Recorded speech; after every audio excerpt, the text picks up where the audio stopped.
Hello friends, আসসালামু আলাইকুম। Welcome back to my channel. আমি সিনথিয়া রহমান মেগুল। আশা করি সবাই ভালো আছেন, আমিও অনেক ভালো। তো আজকে আমি চাইনিজ স্টাইলে নুডলস রান্না করব, তো ভাবলাম আপনাদের সাথে একটু শেয়ার করি। প্রথমে আমি নুডলসগুলোকে ভেঙে নিয়েছি। তো এখানে আমি 2 পদের সবজি অ্যাড করেছি। তো এগুলো আমি এখন সিদ্ধ করব। তো প্রথমে আমি একটু লবণ হলুদ দিয়ে উতরানোর পরে এখন নুডলসগুলো আমি দিয়ে দিয়েছি। এগুলো হচ্ছে মোটা নুডলস। এখন আমি একটা কড়াইতে দিয়ে দিলাম পেঁয়াজ কুচি, দিয়ে দিলাম রসুন, দিয়ে দিলাম কাঁচামরিচ, দিয়ে ভালো করে ভেজে নিচ্ছি। এখানে দিয়ে দিয়েছি আমি আদা রসুন জিরে বাটা, দিয়ে এখন আমি ভালো করে কষিয়ে নিচ্ছি।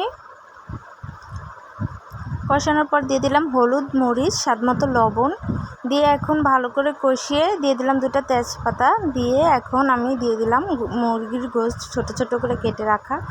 দেওয়ার পর ওগুলো কষানোর পর এখন আমি নুডলসগুলো দিয়ে দিয়েছি। এখন আমি দিয়ে দিলাম পরিমাণ মতো সয়া সস, দিয়ে দিলাম টেস্টি সল্ট, তারপর দিয়ে দিলাম নুডলসের যে মশলা ওটা দিয়ে দিয়েছি।